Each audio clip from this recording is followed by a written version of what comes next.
Friday facts நேயர்களுக்கு வணக்கம். And நீங்க பார்த்திருக்க ஷோ தான் எஃப்எஃப் டைம்ஸ். அண்ட் நான் உங்கள் விஜய் ஹரி அண்ட் நான் உங்க விஜய் நதியா. ஓகே, இப்போ ஃபர்ஸ்ட் அப்டேட் என்ன அப்படின்னு பார்த்தீங்கன்னா நம்ம நதியா சொல்லணும். சொல்லுங்க நதியா. ஓகே, ஃபர்ஸ்ட் அப்டேட் வந்து நானே கொடுக்குறேன். தலைவர் 171 மூவி இருக்கு தெரியுமா? நம்ம டைரக்டர் லோகேஷ் கனகராஜ் எடுத்துட்டு இருக்காரு. நம்ம வந்து லாஸ்ட் அப்டேட்ல கூட சொல்லியிருந்தோம், நிறைய பெரிய பெரிய ஆக்டர்ஸ்லாம் வந்து உள்ள வராங்க அப்படின்ட்டு. அதை நம்ம ஸ்ருதி ஹாசன் சொல்லியிருந்தோம் பார்த்தீங்களா? இப்போ என்னன்னா அவங்க வந்து அந்த படத்துல என்ன ரோல் நடிக்க போறாங்க அப்படின்ற ஒரு அப்டேட் தான் எனக்கு கிடைச்சிருக்கு. என்ன மாதிரி ரோல் அப்படின்னா, நம்ம சூப்பர் ஸ்டார் ரஜினிகாந்துக்கு டாட்டரா நடிக்க போறாங்க, அதாவது மகளா நடிக்க போறாங்கன்ற ஒரு தகவல் வந்து கமலஹாசன் அவரோட பொண்ணு வந்து ரஜினிகாந்த் அவர்களுக்கு பொண்ணா நடிக்க போறாங்க. எஸ் அப்படின்னு தகவல் வந்திருக்கு. அது மட்டும் இல்லாம டைட்டில் ப்ரோமோ வீடியோ வந்து ஏப்ரல் 22 அன்னைக்கு வந்து ரிலீஸ் பண்ண போறாங்க. ஏன்னா லோகேஷ் அப்படி அவர் படம் எடுக்கிறாரு அப்படினாலே டைட்டில் வந்து சாதாரணமா அனௌன்ஸ் பண்ணா அது லோகேஷ்க்கு அந்த டீமுக்கும் அந்த இது அவமானம் அப்படின்ற மாதிரி சொல்லலாம். ஒரு மாசா இந்த கமலஹாசன் அவர்களுக்கும் லியோக்கும் பண்ணாங்க பாத்தீங்களா? லியோக்கு விஜய் கூட அந்த அனிமேஷன்லாம் போட்டு சூப்பரா. அதே மாதிரி தலைவருக்கு எப்படி வரப்போகுது அப்படின்றத வெயிட் பண்ணி பார்ப்போம். பேர் முக்கியமா என்ன மாதிரி டைட்டிலா இருக்க போகுது அப்படின்றதையும் வெயிட் பண்ணி பார்ப்போம். இப்போ அடுத்த அப்டேட் என்ன அப்படின்னு பார்த்தீங்கன்னா, நம்ம சியான் விக்ரம் அவர்களை பற்றி தான் ஒரு அப்டேட். ஆமா, நேற்று கூட அவருக்கு பர்த்டே இல்லையா? நம்ம இதுக்கே சொல்லியிருந்தோம் இந்த மாதிரி அவர் பர்த்டே அதுமா நிறைய அப்டேட்ஸ் வரதுக்கு வாய்ப்பு இருக்கு அப்படின்ட்டு. அதே மாதிரி நேற்று ஒரு அப்டேட் விட்டுருக்காங்க. சியான் 62 அந்த படத்தோட டைட்டில் அனௌன்ஸ்மெண்ட் ஒரு வீடியோ மாதிரி. ஓ சூப்பர் சூப்பர். என்ன அந்த வீடியோ நீங்க பாத்தீங்கன்னா தெரியும், ரொம்ப மாசா இருந்துச்சு. ஒரு மாதிரி எப்படி சொல்றது, ஒரு வில்லேஜ் சப்ஜெக்டா இல்ல வந்து ஒரு நைட்ல நடக்கிற மாதிரி கதையா அப்படின்ற மாதிரி போயிட்டு இருந்துச்சு. மெயினா டைட்டில் என்ன வச்சிருக்காங்க அப்படின்னு பாத்தீங்கன்னா, வீர தீர சூரன் அப்படின்ற மாதிரி வச்சிருக்காங்க. வீர தீர சூரன். ஆமா, பாட்டு மாதிரி இல்ல அது. பாட்டுல அந்த ஒரு லைன் வந்திருக்குப்பா எனக்கு டக்குனு கேட்டேன். வீர தீர சூரன் அப்படி மாதிரி வரும். வீர தீர சூரன். இப்ப வீர தீர சூரன் அப்படின்னு வச்சிருக்காங்க. மெயினா பார்ட் 2 தான் ஃபர்ஸ்ட் ரிலீஸ் ஆக போகுது அப்படின்னு இருக்காங்க. இது ரெண்டு பார்ட்டா எடுத்திருக்காங்க. ஆமா, பார்ட் 1 காமிச்சது தான் பார்ட் 2 என்ன அப்படின்றது சொல்வாங்க. இது என்ன புதுசா பார்ட் இது என்ன அப்படின்னா, ஃபர்ஸ்ட் பார்ட் 2 ரிலீஸ் பண்ணிடுவாங்க. ரிலீஸ் பண்ணிட்டு பார்ட் 1ஓட ப்ரீக்வல் வந்து சொல்லுவாங்க. இதுக்கு முன்னாடி என்ன நடந்துச்சு அப்படின்றத வந்து பார்ட் 1ல சொல்லுவாங்க.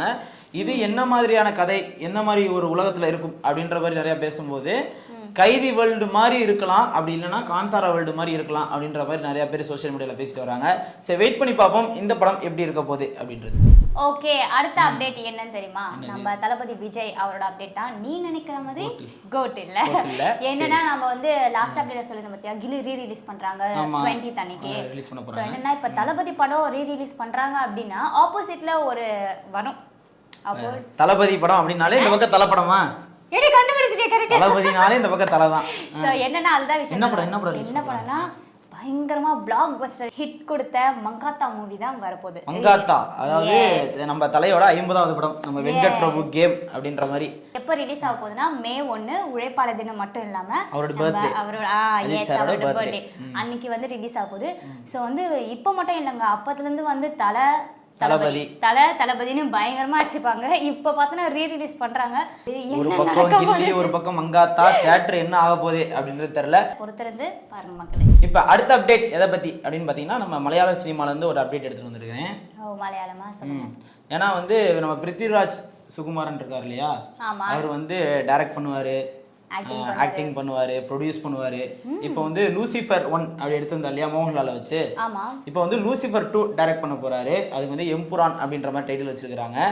அந்த படத்தோட ஷூட் ஷெடியூல் வந்து இப்போ சென்னையில முடிஞ்சிருச்சு. சென்னையில ஓரளவுக்கு ஷூட்லாம் முடிஞ்சிருச்சு. இப்போ அடுத்த ஷெடியூலா கேரளா போறாங்க, திருவேண்டரம். திருவேண்டரம் எங்க இருக்கு? கேரளால இருக்கு. சொல்லிட்டணும். சரி, ஓகே. இப்போ அங்க வந்து அடுத்த ஷூட் போகுது. மோகன்லால் வந்து நம்ம பிருத்திவிராஜ் டைரக்ஷன்ல எப்படி இருக்க போறாரு அப்படின்றத வெயிட் பண்ணி பார்ப்போம். ஓகே, அடுத்த அப்டேட் என்னன்னா, நம்ம அல்லு அர்ஜுன் இருக்கார்ல, அவர் நடிப்புல இப்ப ரெடி ஆயிட்டு இருக்க புஷ்பா 2 அதோட டீசர் கூட வந்தது பாத்தீங்க. ஆமா, புஷ்பா தி ரூல் அப்படின்ற மாதிரி ஒரு டீசர் விட்டுருக்காங்க. அந்த படத்தை வந்து வாங்குறதுக்காக நார்த் இந்தியன்ல வந்து ஏஎஃப் ஃபிலிம்ஸ் இருக்கு. சோ அவங்க வந்து 200 கோடி கிட்ட அந்த நார்த் இந்தியன் ரைட்ஸ் வந்து வாங்கிருக்காங்க. ரைட்ஸ்க்கு மட்டுமே 200 கோடி ரூபாய் கொடுத்து வாங்கிருக்காங்க. ரைட்ஸ்க்கு மட்டுமே 200 கோடி ரூபாய் கொடுத்து வாங்கிருக்காங்க. சோ ரைட்ஸே வந்து 200 கோடி ரூபாய் கிட்ட வாங்கினாங்க அப்படின்னா படம் வந்து ரிலீஸ் ஆகி எந்த அளவுக்கு பிளாக் பஸ்டர் அடிக்கும், எந்த அளவுக்கு வந்து கல்லாப்பட்டி சேரும் அப்படின்றத பொறுத்திருந்து தான் பார்க்கணும். இப்போ அடுத்த அப்டேட் யாரை பத்தி அப்படின்னு பாத்தீங்கன்னா, நம்ம ரெபல் ஸ்டார் பிரபாஸ் அவரை பத்தி தான் ஒரு அப்டேட். அவர் படத்துல இருந்து இப்போ நீங்க சொல்லியிருந்தீங்க இல்லையா, இந்த புஷ்பா 2 வந்து இந்த மாதிரி ரைட்ஸ் வந்து 200 கோடி ரூபா கொடுத்து வாங்கியிருக்காங்க அப்படின்ட்டு. இப்போ நம்ம ரெபல் ஸ்டார் நடிப்புல ரெடி ஆகிட்டு இருக்க படம் தான் கல்கி 2898 AD அப்படின்ற ஒரு படம், ஒரு சயின்ஸ் ஃபிக்ஷனான ஒரு படம். அந்த படத்தோட டிஜிட்டல் ரைட்ஸ் கிட்டத்தட்ட 5 லாங்குவேஜுக்கோட டிஜிட்டல் ரைட்ஸ் வந்து வாங்கியிருக்காங்க. 375 கோடிக்கு வாங்கியிருக்காங்க. 375 கோடியா? 375 கோடி கொடுத்து வாங்கியிருக்காங்க. கிட்டத்தட்ட இது ஆல் டைம் ரெக்கார்ட் அப்படின்ற மாதிரி சொல்றாங்க. ஒரு படத்துக்கு டிஜிட்டல் ரைட்ஸ்க்கு மட்டும் 375 கோடி கொடுத்து வாங்கியிருக்கிறது இதுதான் ஆல் டைம் ரெக்கார்ட் அப்படின்ற மாதிரி சொல்றாங்க. பிரபாஸ் அப்படின்னாலே ஒரு ரெக்கார்ட் பிரேக்கிங் அப்படின்ற மாதிரி தான் நிறைய போயிட்டு இருக்கு இல்லையா? இப்போ அடுத்து இந்த படம் ரிலீஸ் ஆகி எத்தனை ரெக்கார்ட் பிரேக்கிங் பண்ண போகுது அப்படின்றது தெரியல. சரி, வெயிட் பண்ணி பார்ப்போம் அந்த படம் எப்போ வெளியாகுது அப்படின்றது. ஓகே, அடுத்த அப்டேட் என்னன்னு பார்த்தீங்கன்னா, நான் லாஸ்ட் டைம் சொல்லியிருந்தேன் பார்த்தியா, ஆவேசம் படம் வந்து 50 கோடி, அதாவது 5 நாள்ல வந்து 50 கோடி வந்து அடிச்சிச்சு. ஸோ என்னன்னா அதே 50 கோடி கிளப்ல வந்து எந்த படம் வந்து ரீச் ஆயிருக்கு அப்படின்னு பார்த்தோன்னா, ஆவேசம் கூட ரிலீஸ் ஆச்சு பத்தியா, இன்னொரு மலையாள படம் வருஷங்கள் சேஷம் அப்படின்ற ஒரு படம். கரெக்டாக கண்டுபிடிச்சிட்டாங்க. அதான் ஹரி.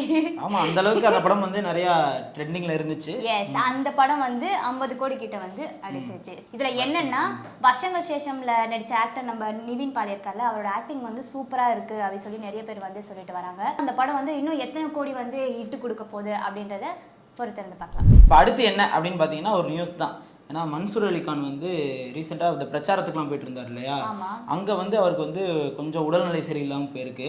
அதனால வந்து அவர் சென்னையில் உள்ள ஒரு தனியார் மருத்துவமனையில் அனுமதிக்கப்பட்டு இருக்காரு. சரி, get well soon Mansoor Ali Khan sir. சீக்கிரமாக அவர் வந்து திருப்பி அரசியல் அதுக்கும் வரணும், அவர் அடுத்தடுத்து படங்கள் நடிக்கணும் அப்படின்னு சொல்லி எங்கள் டீம் சார்பாக நாங்கள் வேண்டிக்கிறோம். அடுத்த அப்டேட் என்னன்னு பார்த்தீங்கன்னா, மலையாளத்தில் ரீசெண்டாக ஒரு மூவி, நிறைய மூவி வந்தது ஓகேவா. ஆனால் இந்த மூவி பிரேமலு மூவி வந்து பயங்கரமாக ஹிட் கொடுத்து எவ்வளோ வசூல் வந்தது தெரியுமா? கிட்டத்தட்ட 100 crore மேல அடிச்சது அப்படின்றாங்க. 100 crore கிட்ட வந்து பிளாக் பஸ்டர் ஹிட் கொடுத்தது. அதை தொடர்ந்து வந்து ஹாட் ஸ்டார்ல வந்து ரிலீஸ் பண்ணிருக்காங்க. அதுவும் வந்து மக்களிடையில நல்ல வரவேற்பு பெற்றது. ஏன்னா நானே ஹாட் ஸ்டார்ல வந்து அப்புறம் தான் பார்த்தேன் அந்த படம். ஏன் தியேட்டர்ல மிஸ் பண்ணிட்டேன். ஏன்னா அப்ப பெருசா எனக்கு அந்த அளவுக்கு யாருமே சொல்லல இந்த படம் நல்லா இருக்கு அப்படின்ற மாதிரி நிறைய சொல்லிட்டு இருந்தாங்க. எனக்கும் போக அந்த அளவுக்கு டைம் இல்லை.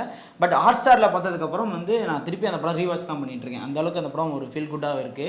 அதுல என்ன அப்டேட்? அதுல இருந்து என்ன அப்டேட் பார்த்தீங்கன்னா, பிரேமலு படத்தை வந்து டைரக்ட் பண்ணார்ல, யார் சொல்லு? கிரீஷ் ஷேடி அப்படின்ற அவர் வந்து அந்த படத்துல நடிச்ச நம்ம ஹீரோ இருக்கார்ல, அவரை வச்சு இன்னொரு படம் வந்து எடுக்க போறதா தகவல் கிடைச்சிருக்கு. அந்த படத்தோட டைட்டில் வந்து ஐ எம் காதலன் அப்படின்னு வச்சிருக்காங்க. ஒன்லி லவ் ஸ்டோரி தான் எடுப்பார் போல இந்த மாதிரி.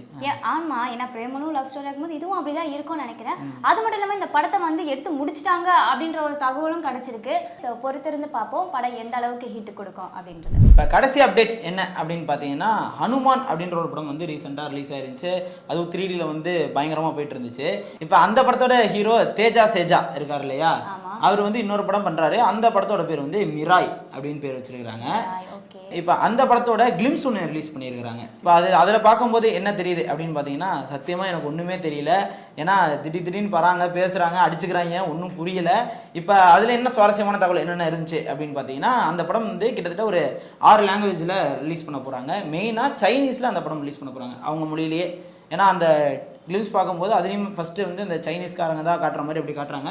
அப்போ சைனீஸ்லேயும் வரதுக்கான வாய்ப்பு இருக்குது. அது மட்டும் இல்லாமல் இந்த படம் எப்போ ரிலீஸ் டேட்டையும் அனௌன்ஸ் பண்ணிட்டாங்க.